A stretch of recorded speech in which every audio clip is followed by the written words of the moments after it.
Good morning. This is how democracy works in Brussels. It doesn't. It doesn't exist. We are going to get a new EU Commission chairman very soon. This is a top job. This is the top job in Brussels. It's held by Jean-Claude Juncker presently. So will there be a campaign? Maybe. No, of course not.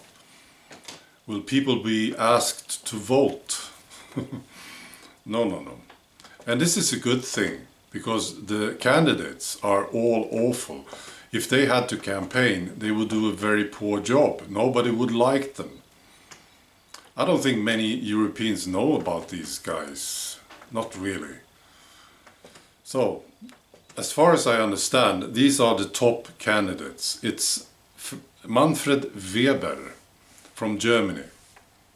It's terrible. And then it's Guy Verhofstadt, actually. And you know, Guy Verhofstadt. Despicable person. And the last one is Frans Timmermans. You know, oh my God. What a gang. So one of these guys will possibly be a very powerful person in Europe. That's how it works in Brussels. Nobody elects them. Nobody really wants them, but they will be there, one of them at least.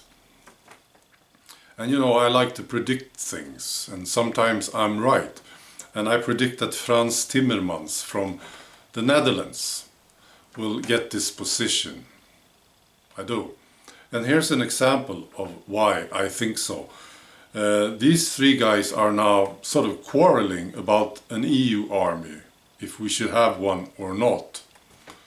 And both Guy Verhofstadt and Manfred Weber are very positive. Yes, we should have an EU army. Great idea. And Frans Timmermans, he's rejecting this idea. Not because he doesn't want it. He says that it's unrealistic.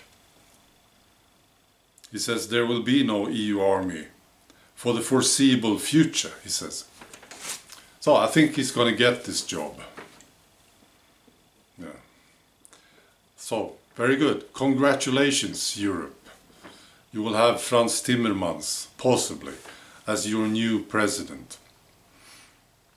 Alright, I want to talk about Orbán and Salvini. Salvini went to see Orbán this week, and Orbán made some great comments after, and I want to read two of them. He said, Salvini had proven that pro-migration politicians were lying when they said migration was impossible to stop. Yeah, they said it. It's impossible. But yes, Salvini proved them wrong. He says, ever since Salvini banned ships carrying migrants from docking in Italy, the number of drowned migrants has dropped dramatically, because they have not set off in the first place. And then he talked about his meeting with Trump. This is on May 13. Orbán is going to Washington to talk to Trump. And this is very good.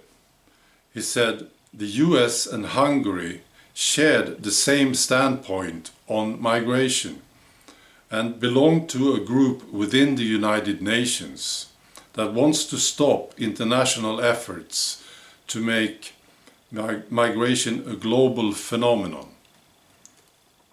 Yeah, I think it's great that he says this, you know, gets it out there in the open. We will talk about this.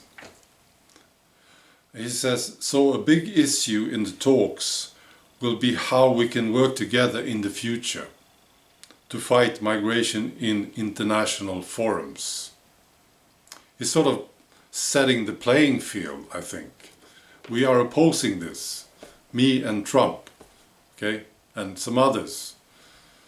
It's very good. I like Orbán. Finally, I have to say this. One of my top, one of my favorite influencers, Paul Joseph Watson, he's now banned on Facebook. Yeah, so I will continue to follow Paul Joseph Watson. I will find out where I can find him, and that's where I will go. Yeah, I hate this stuff. Facebook, Zuckerberg, you can go fuck yourselves. Yeah, this is terrible. And you will lose in the end. Facebook will lose, of course. I already stopped using it, more or less. I use it for sort of dinner appointments with family. And I do some research. But I want to get out of Facebook. Yeah, terrible. Okay, that's all. Bye.